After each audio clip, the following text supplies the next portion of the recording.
Bismillahirrahmanirrahim. Halo guys, ketemu lagi bersama saya Wuri Ratna Hidayani. Kembali lagi kita akan membahas mengenai buku ya. Kemarin saya bahagia sekali mendapat kabar dari Profesor Tri Budi Raharjo. Beliau adalah seorang rektor Urindo. Nah, beberapa bulan yang lalu kami mengadakan kolaborasi membuat sebuah buku ajar yang namanya Buku Ajar Gerontologi. Ya, Masya Allah, Alhamdulillah saya bisa berkontribusi dalam penulisan buku tersebut. Dan Alhamdulillah, finally akhirnya publish juga, dan luar biasa ini bukunya, Masya Allah ya.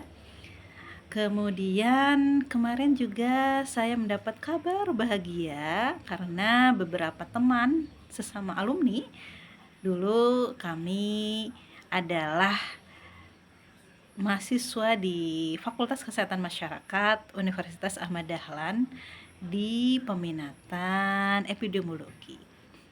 Dan beberapa teman di epidemiologi ini ada teman saya yang namanya Nur Alfira.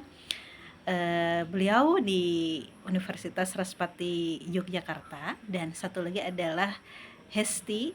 Beliau sekarang bekerja menjadi dosen di Universitas Lampung. Dan kami mengadakan kolaborasi dalam pembuatan buku ajar untuk selanjutnya.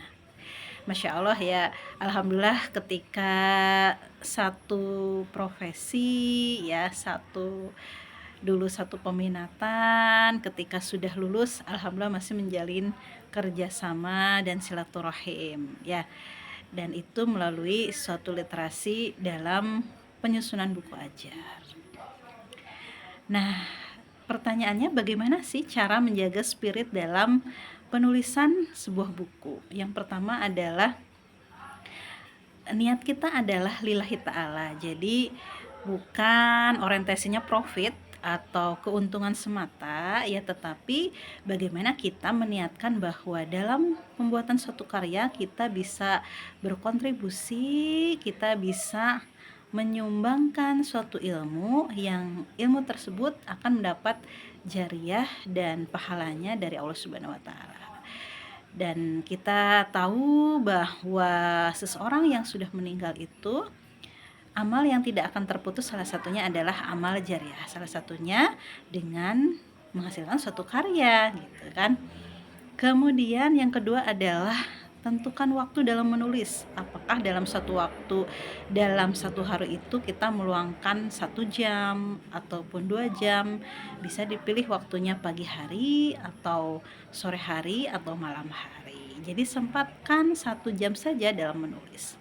Kemudian yang ketiga adalah kedisiplinan, kesabaran, ketelitian, dan kejelian.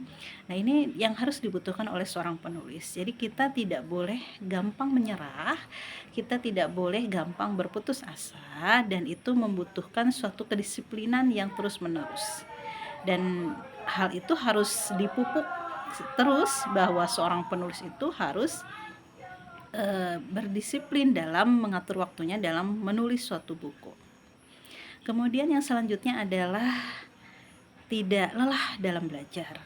Nah, dalam penulisan suatu buku itu bukan berarti seorang penulis itu tidak mengalami gangguan atau hambatan ya teman-teman, tetapi banyak sekali rintangan dan gangguannya, berkerjaan dengan suatu deadline, kemudian berbentrokan dengan satu hal pekerjaan. Nah, itu bagaimana seorang penulis itu bisa membagi waktunya, apakah itu membagi waktu kapan kita mengerjakan sesuatu yang urgent, dan kita bisa meluangkan waktu kapan kita menulis suatu karya yang itu harus tetap berjalan meskipun di antara rentetan banyaknya kegiatan maupun jadwal yang padat. Nah, begitu teman-teman, itu salah satu tips bagaimana kita agar tetap produktif bagaimanapun, kapanpun, dimanapun, dengan siapapun kita terus melaksanakan ya, meniatkan untuk terus berkarya untuk menghasilkan suatu hal yang bermanfaat bagi umat. Oke, terima kasih teman-teman.